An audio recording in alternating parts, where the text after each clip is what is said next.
Hello viewers, কেমন আছেন সবাই? আজকে দেখাবো আপনাদের বল রেসার কীভাবে লাগায়। তো খোলা শেষ, দেখেন বলগুলো ঢালতেছি। এবার গ্রিস করবো অরিজিনাল হোন্ডার গ্রিস। এটা করলে বল রেসারটা অনেক দিন লাস্টিং করব। তো সবাই বেশি বেশি ফলো করুন, লাইক করুন, শেয়ার করুন, পাশেই থাকুন, দেখতেই থাকুন। খুব চমৎকার বল রেসারগুলো, অরিজিনাল জেনুইন একবারে। গ্রিস দেখলেই বুঝবেন। এই দেখেন গ্রিস করতেছি এখন।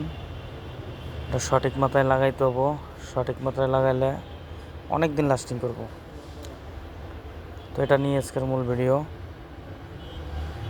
জেনুইন গ্রিস, অরিজিনাল জাপানি গ্রিস, এটা ক্লিয়ার। এই দেখেন এবার বডিতে, এটা সামনের অংশ যেখানে হ্যান্ডেল বারটা থাকে, হ্যান্ডেলটা ঘুরান ওই জায়গাটায়। এটা খুবই চমৎকার। বলগুলো গুনে গুনে দিতে হবো। এখানে 36টা বল থাকবো, টোটাল 18টা করে লাগাইতে হবো। একটা বল উল্টা পাল্টা হইলে আর কাজ হবো না। তো দেখেন লাগাইতেছি, গুনে গুনে লাগাইতে হবে। কম দিলে হবে না, বেশি দিলে হবে না। ভালো থাকবেন সবাই, ফলো করে রাখবেন।